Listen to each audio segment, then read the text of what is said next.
6. Signor Brunoni. Soon after Mrs. Jameson's party, my father became ill, and I had to go home to Drumble. I stayed there for most of the rest of the year. Then, at the end of November, I received a mysterious letter from Miss Matty.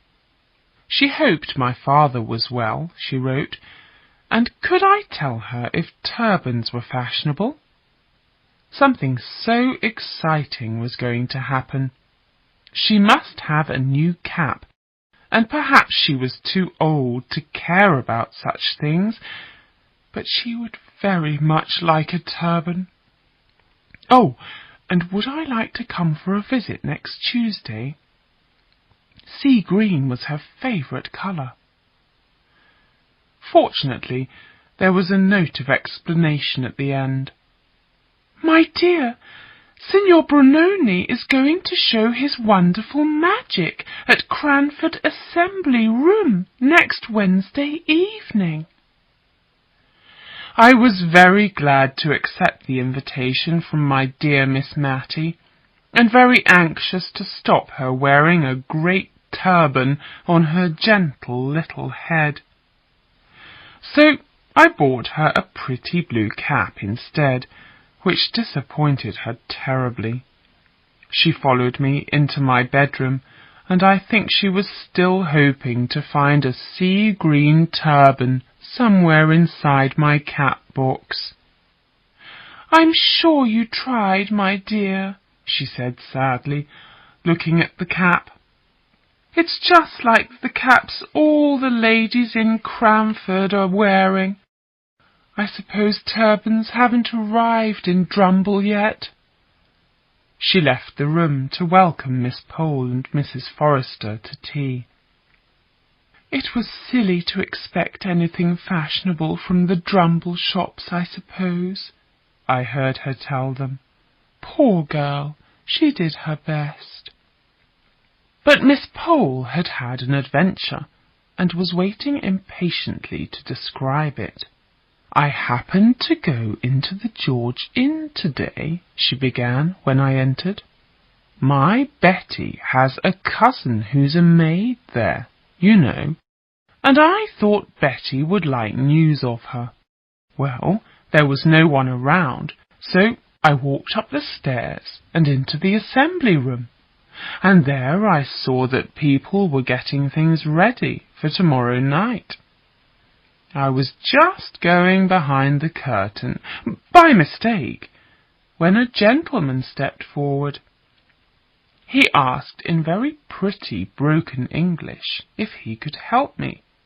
He didn't want me to see behind that curtain, it seemed. So, most politely, he showed me out of the room. Wait! You've not heard all my story yet. As I was going downstairs again, I met Betty's cousin, and she told me that the gentleman was Signor Brunoni.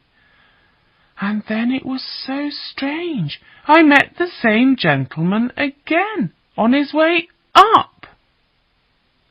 So Miss Pole had met the conjurer himself. Oh, what questions we asked her! Did he have a beard? Was he young or old? Was he fair or dark? What did he really look like? We talked about magic all evening. Miss Pole did not believe in it. Conjurers' tricks could be learnt from a book, she said. Mrs. Forrester believed in magic, ghosts, everything. Miss Matty was not sure what she believed, and always agreed with the last speaker. The next evening the four of us met in gentle excitement at the entrance to the George Inn. From there we went upstairs together to the assembly room. Miss Pole asked a waiter if any of the county families were coming, as they would expect to sit in the front row. When he shook his head, Miss Matty and Mrs. Forrester sat in the front row, where Lady Glenmire and Mrs. Jameson soon joined them. Miss Pole and I sat immediately behind, in the second row. All the shopkeepers sat together at the back, talking and laughing happily. I got rather bored with waiting, and wanted to turn round and look at them, but Miss Pole begged me not to. It was not the correct way to behave, she said. So our group was dull and quiet. Mrs. Jameson fell asleep. Finally the curtain went up. We saw at a little table a fantastic-looking gentleman in Turkish dress, with a long beard and a turban. Miss Matty looked at me. "You see, my dear, people are wearing turbans," she said sadly. But we had no time for more conversation. The Grand Turk rose and said he was Signor Brunoni. "I don't believe him," said Miss Pole loudly. "Signor Brunoni didn't have a beard." This woke Mrs. Jameson. She opened her eyes wide, and the Grand Turk, who had looked crossly at Miss Pole, began his magic. Now we were surprised and delighted, all except Miss Pole. Such tricks! I could not imagine, even with Miss Pole's whispered explanations, how he did them. It was all so wonderful that Miss Matty and Mrs. Forrester became anxious. "Do you think it's quite right for us to come and see such things?" I heard Miss Matty whisper. "Is there something not quite—" She shook her head. "I was asking myself the same question," Mrs. Forrester whispered back. "It's so very strange. I'm certain that was one of my ribbons on his table just now." Suddenly Miss Matty half turned towards me. "My dear, will you look round? You don't live in the town. No one will talk about it. And see if Mr. Hayter, the rector, is here." I looked round and saw the tall, thin rector among his schoolboys. His kind face was all smiles, and the boys were laughing. I told Miss Matty that the church approved of Signor Brunoni, and she began to enjoy herself again. Soon the excitement was over. Signor Brunoni disappeared from Cranford, and the only result of his visit was a new readiness among the ladies to believe in strange happenings. 6 weeks later, however, Miss Pole had another adventure. Lady Glenmire was now a friend, and one morning the two of them went out walking together. About 3 miles from Cranford, on the road to London, they stopped at a small inn called the Rising Sun to ask the way across the fields. "A little girl came in while we were there," Miss Pole told us that afternoon. The landlady said she was the only child of a married couple who was staying in the house. Now, listen to this.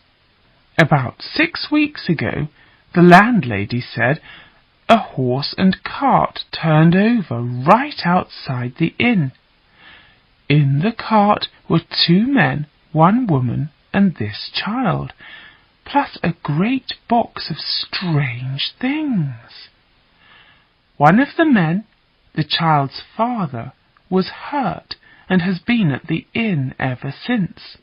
The other man, his twin brother, she believes, drove quickly away in the cart and took the box with him. Well, my dears, the man who was hurt is Signor Brunoni. We met his wife, a good, honest person, and she says his real name is Samuel Brown. The conjurer's family, it seemed, now had no money, and Miss Pole and Lady Glenmire had decided to help them. In fact, Lady Glenmire had gone straight to Mr. Hoggins, the Cranford doctor, to beg him to ride over to the Rising Sun that same afternoon.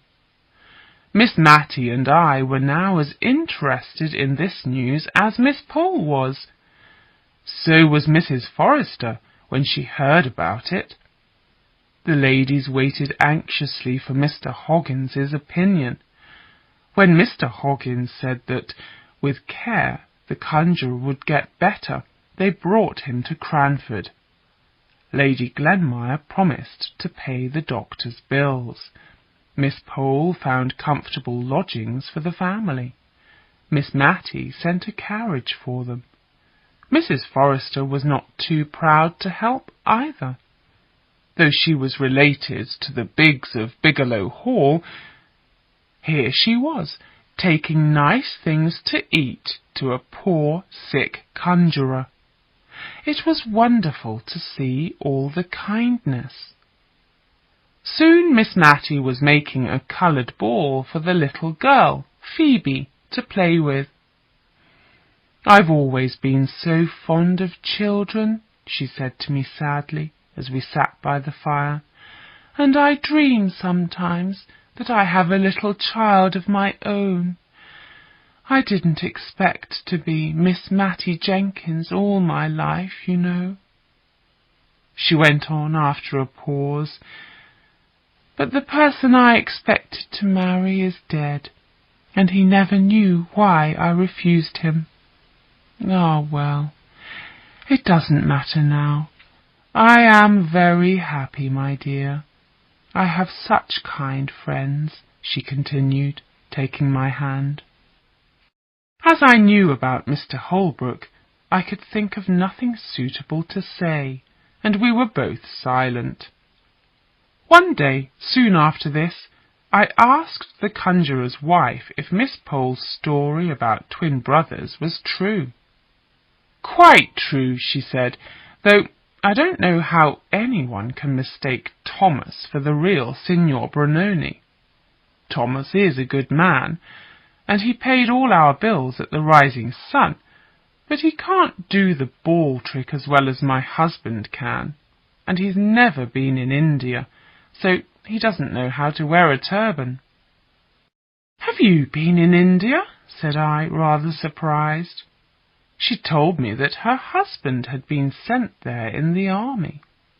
She had gone with him, but, one after another, their children had died out there. "That cruel India," she said. "I was going mad. When Phoebe, this last child, was born, I told my Sam I must return to England. So, carrying her baby, she had left her husband to go to Calcutta. She had walked 100 miles, from village to village. People had given her food and milk, she said, and once, when the baby was ill, she had been helped by a kind Englishman living among the Indians."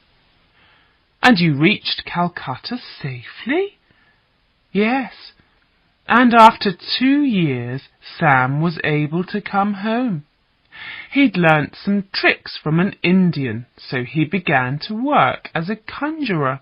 Then, after a while, he employed his twin brother to help him." "And Phoebe was well again?" "Yes, that good kind Aga Jenkins at Chandaradabad had helped me to save her." "Jenkins?" said I. "Yes, Jenkins. I'm beginning to think all people with that name are kind. Here in Cranford there's that nice old lady who comes every day to see Phoebe." 7. Sudden news. An idea had come into my head. Was Peter Jenkins of Cranford now the Aga Jenkins of Chandarabadad? Could it be possible? I decided to ask the Cranford ladies some questions, without explaining what I suspected. I did not learn much. Miss Pole believed that Peter had become something important in Tibet. Mrs. Forrester said he had been rather handsome. They both thought the last news of him had come from India. That was almost all I discovered. Meanwhile, however, something extraordinary was going on around us, and we all, even Miss Pole, failed to notice. I remember the morning she came to tell us. It was nearly calling time. Miss Matty and I had just been discussing Signor Brunoni and that clever Mr. Hoggins when someone knocked at the door. We were hurrying to change our caps when Miss Pole ran up the stairs. "It's not 12, I know," she called, "but I must speak to you. What do you think? Mr. Hoggins is going to marry Lady Glenmire." "Marry?" we said. "Marry! I heard it in Mr. Johnson's shop." "Perhaps it is not true," said Miss Matty hopefully. "It's true," said Miss Pole. I went straight to Mrs. Fitzadam, and she said her brother and Lady Glenmire had come to an understanding. Understanding. Such a vulgar word. But my lady will have to hear many vulgar words now. I believe Mr. Hoggins drinks beer at supper every night. "Marry?" repeated Miss Matty. "Well, two people that we know going to be married. It's coming very near." "I'm not surprised that Mr. Hoggins likes her," I said. "But how can she like Mr. Hoggins?" "Oh, Mr. Hoggins is rich and very pleasant looking," said Miss Matty, "and very kind." We began to wonder what the Honourable Mrs. Jameson would say. Mrs. Jameson had recently gone down to Cheltenham in the care of Mulliner, leaving Lady Glenmire to manage her house and to stop her maids taking followers. And while she was away, Lady Glenmire had herself taken a follower whom Mrs. Jameson thought was vulgar and not good enough for Cranford society. Had Mr. Hoggins ever visited Lady Glenmire at Mrs. Jameson's house, we wondered, or had they only met at the lodgings of the poor sick conjurer? Certainly they had both been very kind to him. Well, what next? When would the wedding be? How could servants announce a married couple as Lady Glenmire and Mr. Hoggins? Would anyone visit the couple? Oh dear! Would we have to choose between visiting dull Mrs. Jameson and bright Lady Glenmire? Next time we saw Lady Glenmire in church, she looked happy and younger than before.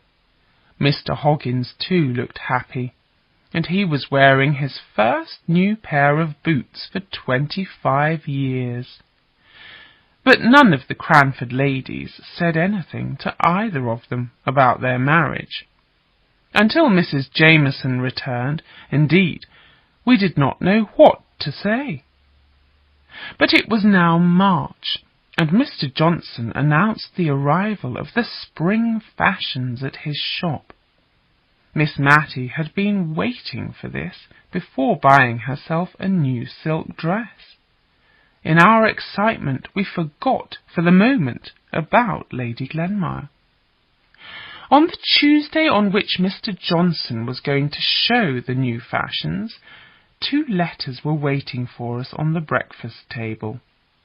One was to me from my father, a dull businessman's letter.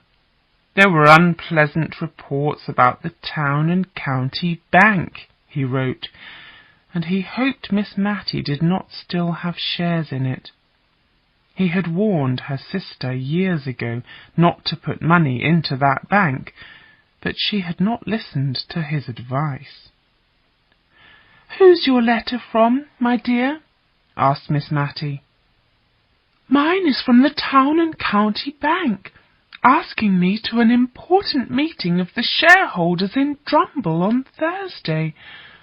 It's kind of them to remember me." I was alarmed at this important meeting, and was afraid that my father's fears were right.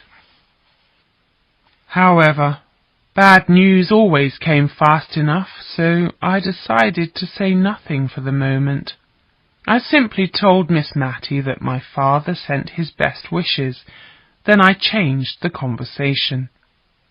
"What time should we go to see the fashions?" I asked.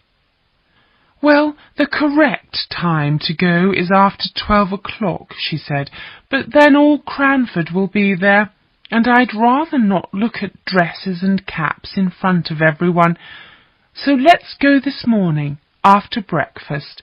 I need £half of tea. We can buy that, and choose the silk for my new dress. Then we can go quietly upstairs, look at the fashions, and decide the style for my dress."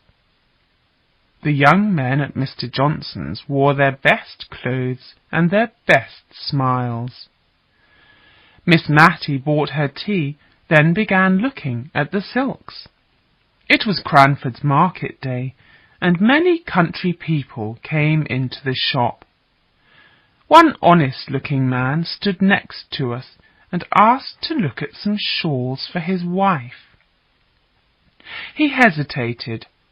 Miss Matty hesitated too. She would like a sea-green silk. No, that lovely red. No, that bright yellow. Our neighbour finally chose a shawl and held out a £5 note. The shop boy looked at the note. "Town and County Bank. I think we were warned this morning not to accept this bank's notes. I'll just ask Mr. Johnson." "What?" The poor farmer could not believe it. Miss Matty forgot her new silk dress. "Which bank did your note belong to?" she asked him. "Town and County." "Mr. Johnson's very sorry, Mr. Dobson," the boy said as he brought the note back, "but the bank's notes are worthless." "I don't understand," Miss Matty said to me in a low voice. "Town and County is my bank, isn't it?" "Yes, this yellow silk will match the ribbons in your new cap," I continued quickly, holding it up and wishing the man would go away. "Never mind the silks for a moment, dear," she said, putting her hand gently on mine and looking at the farmer. "I'll give you £5 coins for your note, Mr. Dobson," she said. "But there must be some mistake. I'm a shareholder in that bank, and I've not been told about any problem." The shop boy whispered across the table to Miss Matty. She looked at him uncertainly. "I don't understand business," she said, "but if honest people are going to lose their money because they have our notes, then... Oh, I can't explain myself. Just give me your note, please, Mr. Dobson, and then you can take the shawl for your wife." The farmer looked at her gratefully, but hesitated for a moment. "I wouldn't like somebody else to lose money instead of me," he said. "But you see, madam, £5 is a lot of money to a man with a family." "I'm sure there's a mistake," said Miss Matty quietly, "and in a few days everything will be all right." She pushed her 5 gold coins towards the farmer, who slowly put down his note. "Thank you," Miss Matty said. "I'll wait a day or two before I buy any of these silks," she told the boy. "My dear, will you come upstairs and see the fashions?" Miss Matty looked with great interest at all the new dresses and bonnets and shawls. She seemed unworried by what had happened downstairs, but as we came down through the shop, Mr. Johnson was waiting for us. It was true, he said, the bank was in serious trouble. Miss Matty showed no surprise or alarm. Cranford ladies thought it was vulgar to show their feelings in a shop. However, we walked home very silently, and neither of us ate much dinner. Later, in the drawing-room, Miss Matty unlocked her desk and began to look through her bills and papers. After a while, she came and sat next to me by the fire. I put my hand into hers. She held it, but did not speak. At last she said, "If that bank goes wrong, I'll lose £149 a year. I'll only have £13 a year left." It was too dark to see her face, but I knew that she was crying. "Oh, I'm so glad poor Deborah's not here." That was all she said about the sister who had put their money in that unlucky bank. We lit the candle later than usual that day. After tea, however, we talked about Lady Glenmire. Miss Matty had begun to think it was a good idea for her to marry Mr. Hoggins. "A man knows what to do when there are problems," she said, "and Mr. Hoggins, though a little rough, is very nice. I've known good, clever people who were not in society, but were both true and loving." She began to daydream about Mr. Holbrook, and I did not stop her. I had decided what to do. That night, after she went to bed, I lit the candle again and sat down in the drawing-room to write a letter to the Ugger Jenkins. The church clock struck 2 before I had finished. The next morning news came that the town and county bank had failed. Miss Matty had lost all her money. She now had only about £1 a month on which to live. "But many poor people have less," she said. "Poor Martha! I think she'll be sorry to leave me."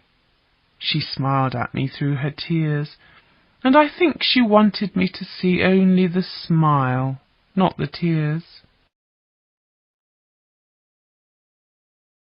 8. True Friends. While Miss Matty went downstairs to tell Martha, I quietly picked up my letter and went to Signor Brunoni's lodgings. The Signor was now well enough to leave Cranford, and, before he disappeared, I needed an exact address for the Ugger Jenkins in Chundarabadad. I then posted my letter to India and hurried back home. Martha, in tears now herself, pulled me into the kitchen.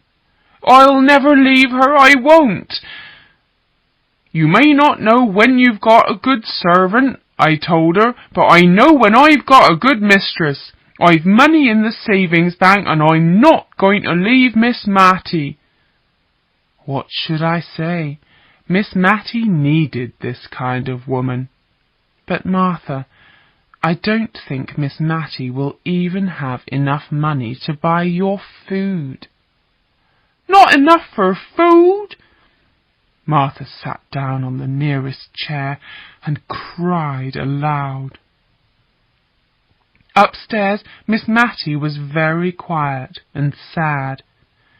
We decided to ask my father to come and advise her. So I wrote another letter, and then we tried to make plans.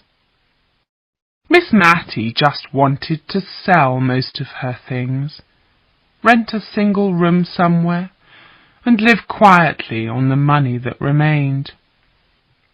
I wanted something better for her. She needed money, and I wondered how she, a lady, could earn some. By teaching? She loved children, but she could not sing or draw or sew.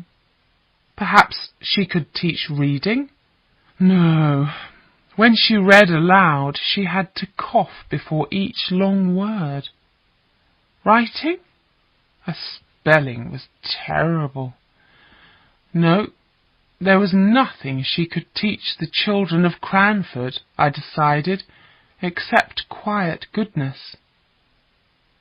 Dinner was announced by Martha, still crying. Dear rough Martha! She now spoke to the 58-year-old Miss Matty as kindly as to a child, and she had gone out and bought eggs and butter with her own money to cook her something special. We did not talk much that afternoon, but when Martha brought our tea, I had an idea. Miss Matty could sell tea. Tea was not dirty or heavy, and no shop window would be necessary, only a small sign. The one thing against my plan was the buying and selling involved. Miss Matty would be in trade. Would she ever agree to that? Suddenly, we heard a noise on the stairs and some whispering. Then Martha came in, pulling a great tall young man who was red with shyness. "Please, madam, he's only Jem Hearn," said Martha, breathing hard, "and please, madam, he wants to marry me immediately, and we want to rent a house and have just one quiet lodger to help us with the money, and, dear Miss Matty, will you be that lodger and stay with us? Jem wants it as much as I do." She turned to him. "You stupid great thing, why don't you speak? He wants the same as I do, but he's shy in front of ladies," she explained. "It's not that," said Jem. "It's just that, well, I didn't expect to marry so soon. Martha moves so fast when she has an idea in her head." Martha pushed him with her elbow. "Please, madam, don't listen to him. He asked me only last night to marry him, but I said I couldn't yet, so now he's just surprised at the suddenness of it. But you know, Jem, you want a lodger as much as I do." Another great push. "Yes," he said, "and I don't mind marrying Martha, madam." "You've never stopped asking me," cried Martha, "and now you're making me look silly in front of my mistress." "No, no, Martha," said Jem, trying to hold her hand. "It's just that a man needs time." He turned to Miss Matty. "I always expected Martha to be my wife one day," he said. "I've great respect for everyone who's been kind to her, madam, and she's often said you're the kindest lady in the world. If you'd lodge with us, we'd try to make you comfortable." Miss Matty had been very busy with taking off her glasses, wiping them, and putting them on again. All she could say was, "You mustn't hurry into marriage just because of me. Marriage is a very serious thing."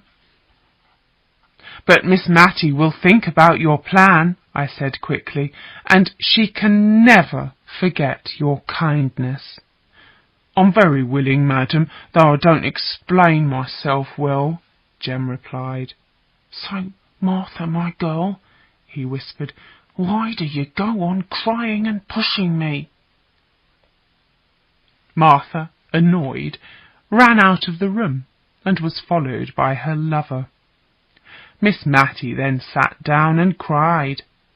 The idea of Martha marrying so soon was such a surprise, she said. She would never forgive herself if the poor girl hurried into marriage because of her. I think I was more sorry for Jem of the two. The next morning, very early, I received a mysterious note from Miss Pole commanding me to come secretly to her house at 11 o'clock. I went. The door was opened by Miss Pole's little maid in her Sunday clothes. Upstairs in the drawing-room, the table was covered with the best green card-cloth, and there were writing materials on it. Miss Pole was dressed for visitors. Mrs. Forrester was already there, and then Mrs. Fitzadam appeared, red with walking and excitement. Miss Pole coughed. She arranged all of us at the table, with me opposite her. Then she asked me if it was true that Miss Matty had lost all her money. "Yes, it's true," I said, and I never saw sadder faces than the three around me. "I wish Mrs. Jameson was here," said Mrs. Forrester. Mrs. Fitzadam clearly did not agree, and Miss Pole was not pleased. "Even without Mrs. Jameson," she said, "we, the ladies of Cranford, can do something." She turned to me. "Miss Smith," she continued, I was usually known as Mary, "I talked privately yesterday afternoon to these ladies about what has happened to our friend. None of us is vulgarly rich, but we shall all be pleased, truly pleased, Mary, to give what we can to help Miss Matilda Jenkins." Here Miss Pole had to wipe her glasses. "We wish, however, to give our little bits of money secretly, in order not to hurt any feelings. This is why we asked you to meet us. Your father, we believe, is Miss Jenkins's adviser. We would like him to arrange for her to receive the money without knowing that it comes from us." Miss Pole looked round at the little assembly. "And now, ladies, while Miss Smith considers how to reply, allow me to offer you some bread and butter." I did not reply very grandly. I just said that I would tell my father, and began to cry. The ladies cried too, even Miss Pole. Mrs. Forrester was the first to speak again. "I'll write down what money I can give. I wish it was more, my dear Mary, indeed I do." Now I saw why paper and pens had been put on the table. Every lady privately wrote down what she could give each year, signed her paper, and passed it to me. If the plan was accepted, my father would open the papers. If not, he would return them to their writers. I got up to leave, but each lady wanted to speak to me by herself. Miss Pole kept me in the drawing-room to say she had heard that Mrs. Jameson was coming home, very displeased with her sister-in-law, who was returning to Edinburgh that same afternoon. Of course, she could not say this in front of Mrs. Fitzadam, who, as Mr. Hoggins's sister, would not like to hear of anybody being angry about her brother's marriage. Downstairs, Mrs. Forrester was waiting. The poor old lady was trembling. She herself had less than £100 a year, she whispered, so she had only been able to promise Miss Matty £5 on her paper. She wished she was rich. She wished she could help dear Miss Matty more. And then Mrs. Fitzadam stopped me outside the house to say almost the opposite. She had not liked to write down all she could afford and was ready to give. Miss Matty was such a fine young lady, she explained. When I was just a country girl coming to Cranford Market, one day, I remember, I met her just outside the town. She was walking, and a gentleman rode beside her and was talking to her. She was looking down at some flowers she had picked, and I think she was crying.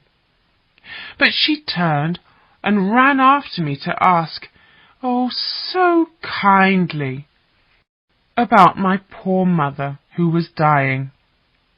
Miss Matty was the rector's daughter, and it was such an honour that she spoke to me in that pretty way. So do please think how I can give her a little more without anyone knowing, my dear. And my brother will be her doctor for nothing. He and her ladyship are ready to do anything for her. We all are. I was so anxious to get home to Miss Matty that I made all kinds of promises. But Miss Matty had not missed me.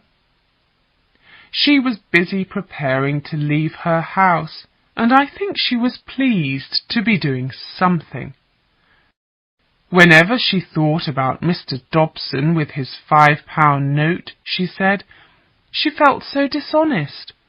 She was sure the bankers themselves must feel terrible.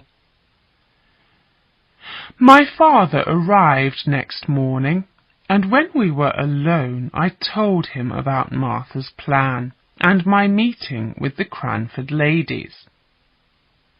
My father brushed his hand across his eyes. "See, Mary," he said, "how a good life makes friends all round. I could write a sermon about it if I was the rector." He and I decided that, if everyone agreed, Martha and Jem would marry as soon as possible and rent Miss Matty's house with the money given by the Cranford ladies. Then Martha could use whatever Miss Matty paid for her lodgings to make her comfortable. I told my father my idea that Miss Matty could sell tea, and he liked it.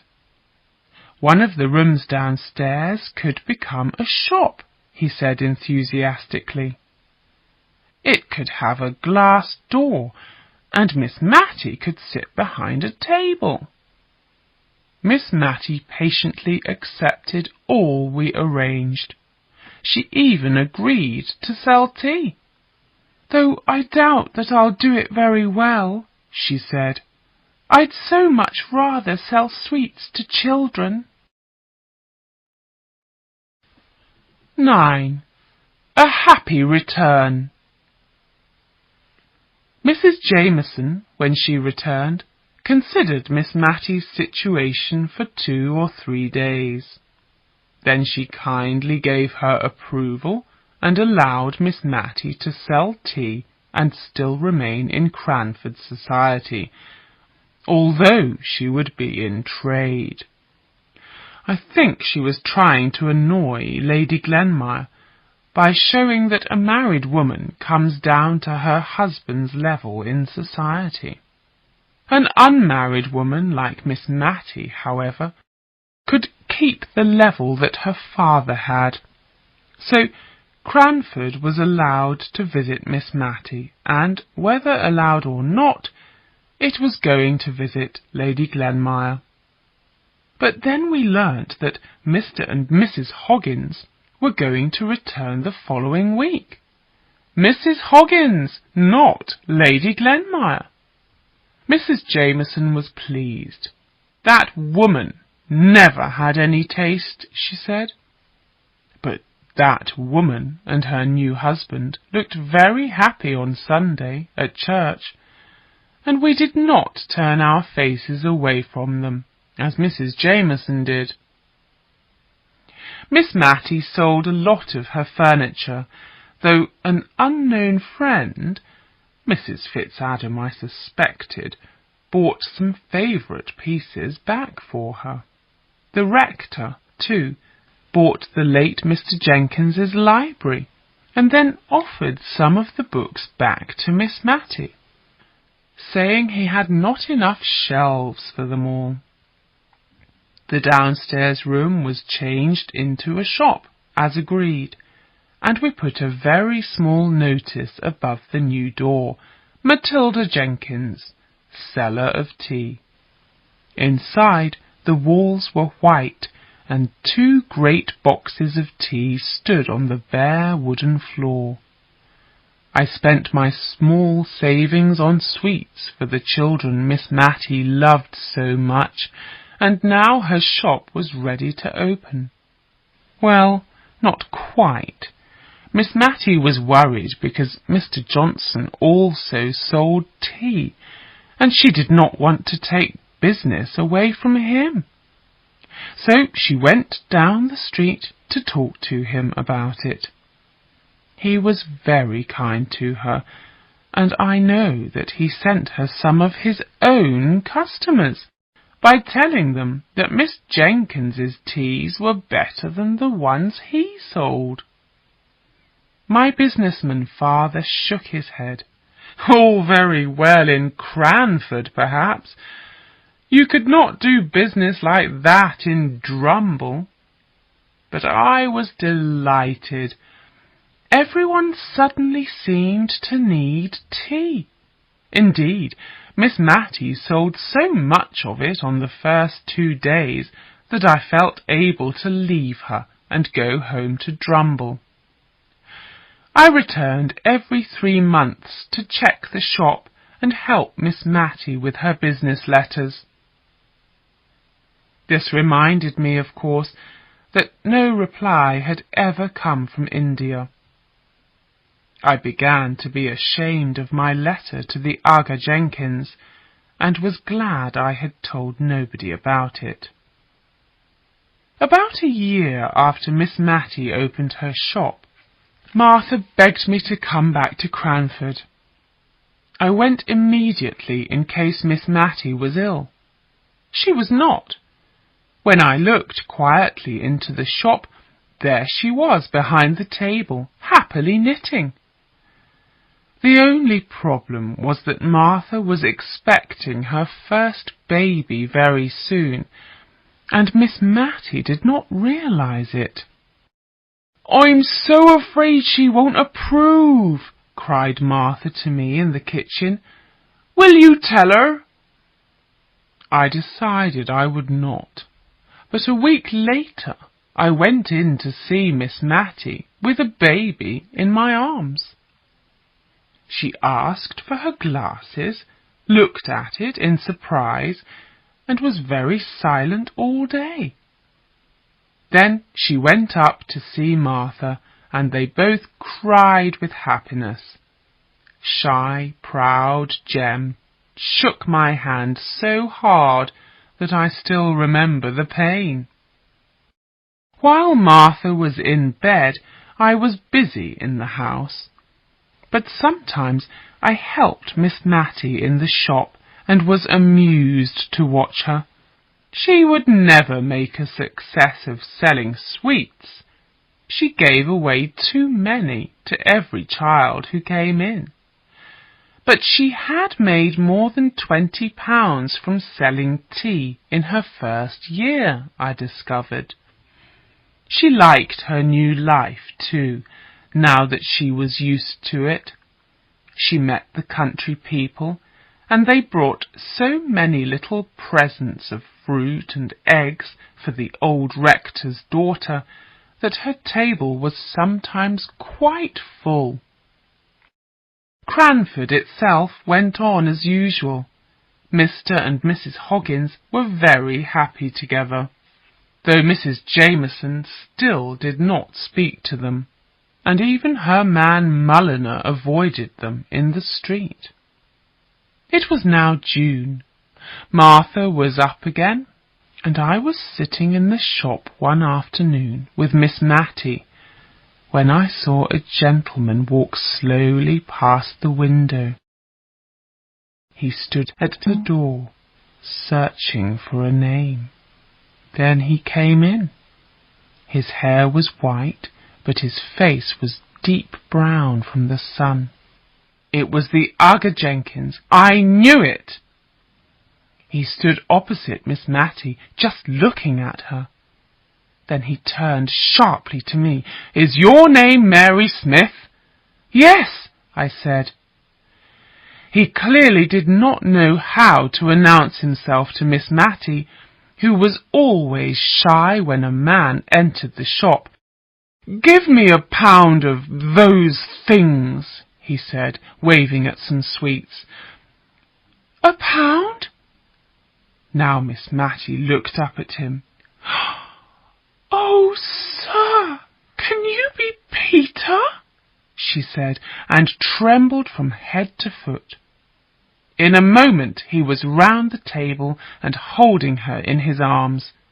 She was so white that I told Mr. Peter to take her up to the drawing-room and put her on the sofa. "I've been too sudden for you, my little Matty," he said. She held her brother's hand tightly and allowed him to carry her up. I left them to talk alone while I went down to tell a delighted Martha, and then back to the shop. We had tea early that day. Miss Matty sat in the armchair opposite her brother, eating nothing, just looking at him. "You were a boy when you left Cranford," she said fondly, "and now you have white hair." "And I forgot how time passes, Matty. I've brought you a pretty little dress from India. I remembered your taste. It was so like my dear mother's."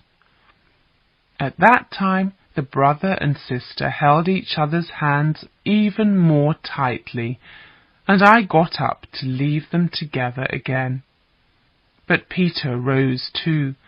"I must arrange for a room at the George," he said. "My bag is there too." "No," cried Miss Matty. "Please, dear Peter, don't go. Mary, don't allow it." So I gave Mr. Peter my room and moved in with Miss Matty. Poor Peter, she told me that night, had fought at Rangoon and been taken prisoner by the Burmese.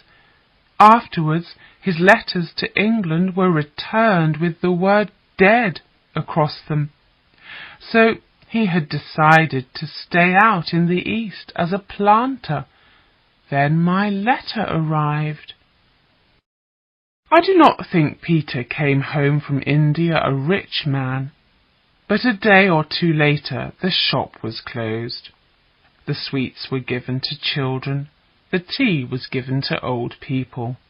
The pretty dress was kept for Flora Gordon, and, at about this time, many nice presents arrived for Miss Pole and Mrs. Forrester, Mrs. Fitzadam, and Mrs. Jameson. I myself received handsome copies of Dr. Johnson's books. Miss Matty begged me, with tears in her eyes, to consider them a present from her sister as well as herself. Peter became a great favourite with the ladies of Cranford. He told wonderful stories, though these stories were less wonderful, I noticed, when the rector was present. He had wonderful foreign ways. He even sat on the floor at one of Miss Pole's parties. When Mrs. Jameson smiled her approval, I remembered she had once called Mr. Hoggins vulgar just because he crossed his legs as he sat on his chair. So I returned to Drumble, leaving Miss Matty and Mr. Peter very happy together. Martha and Jem remained willingly in the house with baby Matilda. The only sadness was that Mrs. Jameson and the Hogginses were still not friends. But then, one October morning, I received letters from Miss Pole and Miss Matty, asking me to come to Cranford. The dear Gordons were arriving on the 14th, they wrote, and had invited everyone to a lunch at the George Inn, even Miss Betty Barker, even Mr. Hoggins and his wife, whom Major Gordon had met in Scotland. Would Mrs. Jameson go to the lunch? When I arrived in Cranford, no one yet knew.